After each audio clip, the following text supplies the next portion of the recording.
Bonjour à tous et bienvenue dans ce nouveau tutoriel de réseau informatique. Aujourd'hui, nous allons traiter des concepts généraux sur la notion de routage.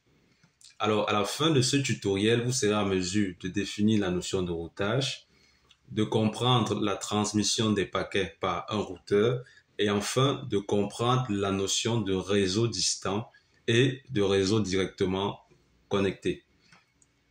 Alors, ce qu'il faut savoir, c'est que le routage peut se définir comme étant le processus de détermination du meilleur chemin par un routeur.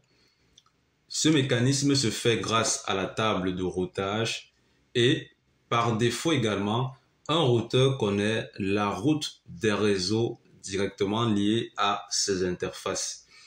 Ces réseaux sont appelés des réseaux directement connectés. À l'opposé, les autres réseaux sont appelés les réseaux distants.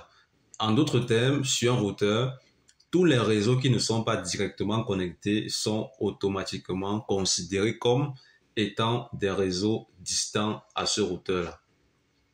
Pour qu'un routeur apprenne une route vers un réseau distant, l'administrateur du réseau doit configurer. Il a en réalité deux possibilités. Soit il va indiquer les routes de manière manuelle et on parlera de routage statique, soit il fera recours à un protocole de routage et on parlera de routage dynamique qui lui se fait grâce à l'intervention d'un protocole de routage. Donc, pour bien montrer cela, nous avons ici une topologie dans laquelle nous avons principalement deux routeurs, R1 et R2.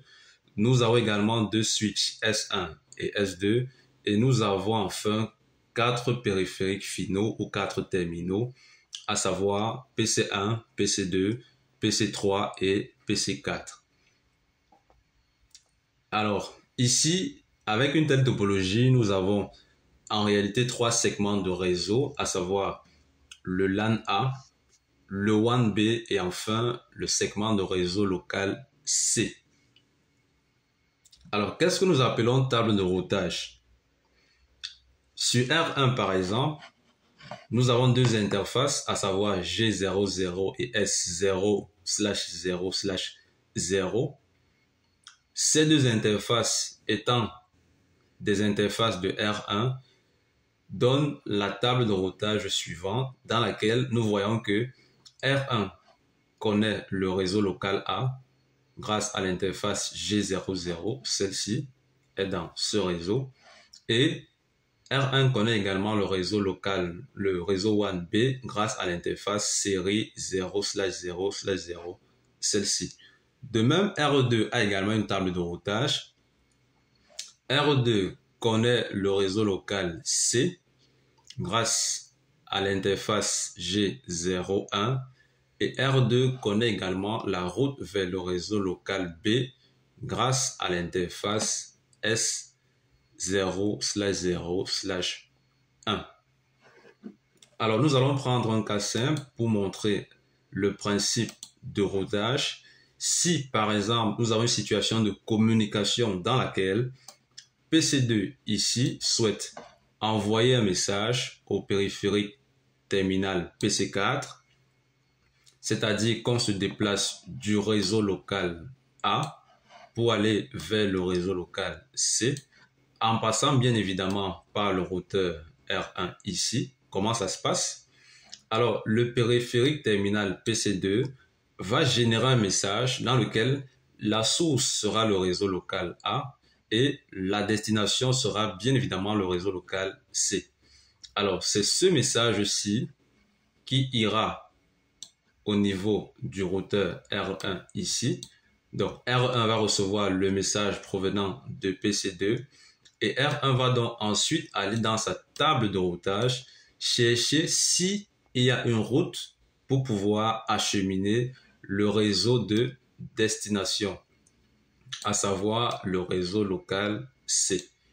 Alors, R1 va donc venir dans sa table de routage ici, dans laquelle il se rendra compte que dans la colonne réseau, il y a le réseau local A, le réseau local B, mais pas le réseau local C. En d'autres termes, R1 sera incapable de pouvoir acheminer ou alors de pouvoir router le message allant en destination du réseau local C. De même, R2 ici ne pourra pas pour l'instant acheminer un paquet allant vers le réseau local A ici. Pourquoi? Parce que dans sa table de routage, dans la colonne réseau, il n'y a que le réseau local C et le réseau 1B. Il n'y a pas le réseau local A. Donc, le réseau local A au niveau de R2 est considéré comme réseau distant. Et donc, dans cette série de vidéos, parce que c'est toute une playlist, nous allons donc vous montrer comment est-ce qu'on peut faire en sorte que R1 connaisse le réseau C et que R2, le routeur, connaisse également le réseau local A. Alors, c'est tout pour cette vidéo dans laquelle il était question d'expliquer c'est quoi la table de routage, c'est quoi le réseau directement connecté, c'est quoi le réseau distant, quelle est la nécessité du routage soit statique, soit dynamique. Rendez-vous dans la prochaine vidéo de cette même playlist où nous allons donc vous montrer comment est-ce que on peut configurer le routage statique pour faire communiquer des ordinateurs qui sont situés sur des routeurs différents. Take care, guys.